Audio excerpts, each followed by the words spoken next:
दिल्ली में आज कांग्रेस ने मीटिंग की है। जी हां, आपको बता दें कि बिहार से 25 कांग्रेस लीडर्स वहां पर पहुंचे हुए थे। काफी महत्वपूर्ण ये बैठक मानी जा रही पॉलिटिकल अफेयर कमेटी की। इस बैठक में बिहार कांग्रेस के तकरीबन 25 नेता शामिल हुए, जिसमें बिहार कांग्रेस अध्यक्ष अखिलेश सिंह, विधायक दल के नेता शकील अहमद सहित कई वरीय नेता शामिल हुए। बैठक में पार्टी के राष्ट्रीय अध्यक्ष मल्लिकार्जुन खड़गे, राहुल गांधी भी मौजूद रहे। बैठक में सीट शेयरिंग और आगामी लोकसभा चुनाव को लेकर के चर्चा हुई। प्रदेश अध्यक्ष अखिलेश सिंह ने बैठक के बाद बड़ा बयान दिया है। बिहार में सीट शेयरिंग को लेकर के उनसे पूछा गया कि इस बार भी कांग्रेस बिहार में 9 लोकसभा सीटों पर लड़ेगी, तो उन्होंने कहा कि कांग्रेस एडजस्ट करने के लिए तैयार है। अखिलेश सिंह ने कहा कि 1-2 सीटें अगर ऊपर नीचे होती भी है तो कांग्रेस को कोई दिक्कत नहीं है, क्योंकि गठबंधन में नई पार्टी जेडीयू भी आ रही है। क्या कुछ कहा उन्होंने, सुनिए आप भी।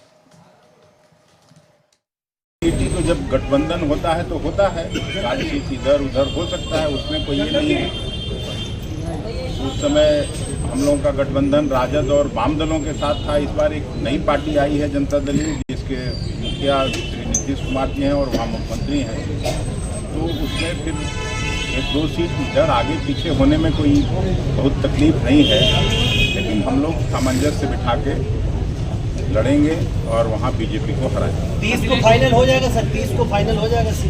अरे ऐसा कोई डेट थोड़ी होता है। 29 तारीख को हम लोगों को बुलाया गया है दिल्ली में, और उसमें हम लोग अपनी बात सीटों की चर्चा करेंगे और बात आगे बढ़ेगी। फिर वो लोग चर्चा करेंगे दूसरी पार्टी के लीडर्स के साथ। और कर दी है जो 5 साल तय हुआ, बहुत ही सही हुआ, अच्छा हुआ। इंडिया गठबंधन कैसे मजबूत हो, बिहार में खास तौर कैसे 40 सीट जीते, उस पर हम जीतेंगे। कल भी तो आप माननीय मुख्यमंत्री जी बिहार का कार्यक्रम प्रोग्राम आप देख लीजिए, उन्होंने अपनी बात राइट तौर पर कह दी है। फिजाओं में जो ये सब बातें चलती हैं इधर की उधर की, ये उधर की है। सच्चाई है कि सब लोग एक साथ मिलकर के आगे बढ़े। तमाम जानकारी के लिए संपादक अशोक मिश्र जी इस वक्त हमारे साथ बने हुए हैं। अशोक जी, अखिलेश सिंह के बयान को कैसे देखते हैं आप? देखिए, कांग्रेस ने पिछले लोकसभा चुनाव में 9 सीटें कांग्रेस को मिली थी गठबंधन की तरफ से, और 1 सीट किशनगंज पर जीत हुई थी। शेष 8 सीटों पर कांग्रेस की करारी हार हुई थी, जबकि 19 सीटों पर आरजेडी ने चुनाव मैदान में उम्मीदवार उतारा था और आरजेडी को 1 भी सीटें नहीं मिली थी। ये कह लीजिए कि 39 सीटें एनडीए गठबंधन को मिली थी, और जो उस समय महागठबंधन बनाई थी कांग्रेस और आरजेडी ने मिल करके, उसमें 1 भी सीट पर सिर्फ कांग्रेस को कामयाबी मिली और शेष 39 सीटों पर उसके उम्मीदवार, गठबंधन के उम्मीदवार पराजित हुए। कांग्रेस के इतिहास को अगर आप देखिएगा तो 2000 में झारखंड के बंटवारे के बाद जो लगभग 8 चुनाव हुए हैं, तो उन 8 चुनाव में आप देखिएगा कि कांग्रेस का एवरेज 2 उम्मीदवार जीतते रहे हैं 40 लोकसभा सीटों में, यानी कि लगभग 16 उम्मीदवार जीते हैं 8 चुनाव में। सबसे बड़ी बात यह है कि कांग्रेस का खाता खुला है, लेकिन कांग्रेस क्षेत्रीय दलों के सामने बौनी साबित हुई है, और यही वजह है कि कांग्रेस को हर बार गठबंधन में शामिल होना पड़ रहा है। हालांकि जब 1991 में, यानी कि लालू प्रसाद यादव के मुख्यमंत्री बनने के बाद, उस समय 39 सीटें, 54 सीटें थी लोकसभा में, 14 झारखंड में और 40 बिहार में। उस समय भी कांग्रेस को बिहार से सिर्फ 1 सीटें, बेगूसराय की सीट मिली थी।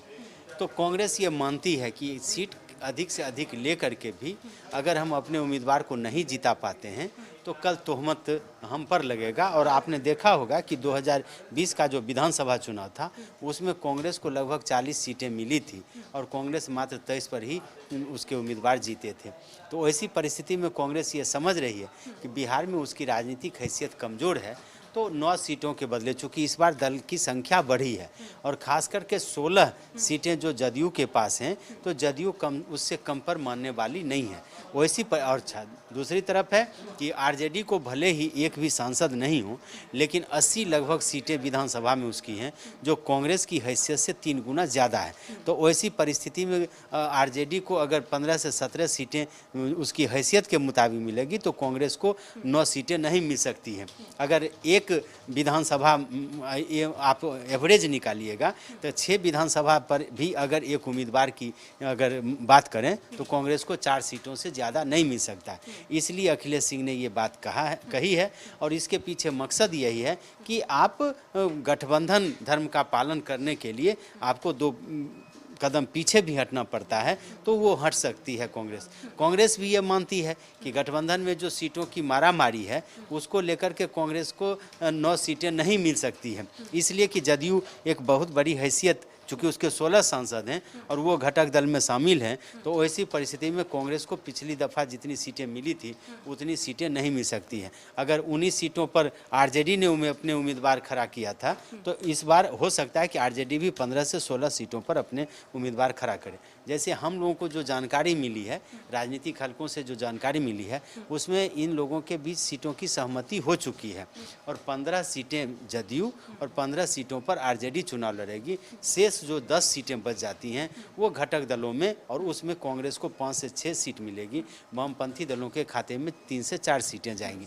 तो ऐसी परिस्थिति में लगभग सब कुछ तय हो चुका है। लेकिन आज की जो ये बैठक थी, मेरी जो अपनी समझ है कि एक लंबे अरसे के बाद कांग्रेस के इन सभी बड़े नेताओं को केंद्रीय नेतृत्व के समक्ष बुलाया गया था और आज आपने देखा कि राहुल गांधी और मल्लिकार्जुन खड़गे तो हैं ही, और जो अभी तुरंत जो प्रभारी बनाए गए हैं वो भी वहाँ पर हैं और लगभग अधिकांश विधायक हैं इस बैठक में। सभी बड़े नेता हैं, बिहार के जो सभी बड़े नेता हैं उनको बुलाया गया था।